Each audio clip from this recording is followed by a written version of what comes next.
Што е муабетот со? Работи за кои сите зборуваат, а никому не му се јасни.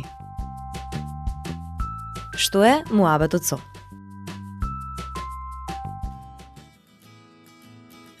Најновиот избор на лектири за учениците покрана дебата за тоа какви книги читаат тие, колку тие се соодветни за нивната возраст и дали се разбирливи за нив. Според Лени Фрчковска, магистар по општа и компаративна книжевност, потребно е да се внесат повеќе современи наслови, кои ќе ги доближат темите до поновите генерации. Например, покрај Зоки Поке и Грдото Пајче, кои се читаат во второ одделение, таа предлага да се изучува и Оливер на Бергита Сиф, книга која ја отвора темата за интровертност кај младите.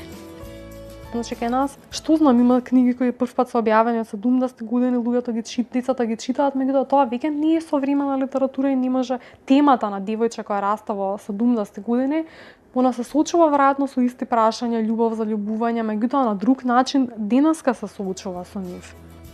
Иако најновата листа на Бирото за развој на образованието е дополната со понови книги, во неа се уште се среќаваат и Тарпео, Робинсон Крусо и Доктор Овболи, за кои дел од јавноста веќе изрази забелешки поради проблематичната содржина.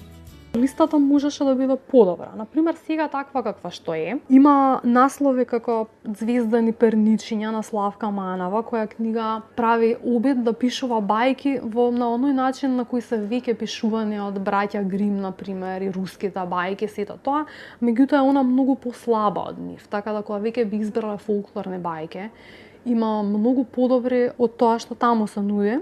Мислам, и Тарпео е задолжителна лектира, тоа самото по себе е страшно. Просто е здодавно, застарено, патерналистичко, се пренесува една досадна порака, а при тоа ако веќе бараме фолклорни ликови, имаме многу подобри во фолклорот од него. Така да чудно е, например, да имате листа во која го имате и Тарпео како книжевност, а немате Оскар Вајлд, немате повеќе од Ханс Кристијан Андерсен.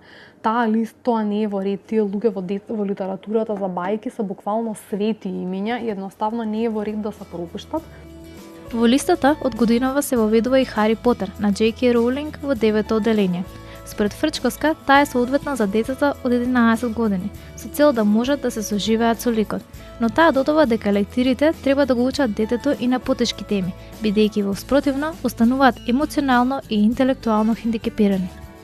Во моментот Амнести препорачува листа за теми од кои многу литературни дела се фокусираат на темата на бегалците. Значи не може најголемата траума на бегалците по Втората светска војна се случува во светов, во европските држави. Децата да бидат во училиште, да бидат буквално глуви и неми за тоа прашање што стои, да бидат лишени од тоа е недозволиво, не е во ред. Они мора да зборуваат за тоа, да учат емпатија кон луѓето кои се жртви на војни, да знаат што се случува во светот, да знаат како тие луѓе понатака се интегрираат, живеат. Некои теми мора да се отворат.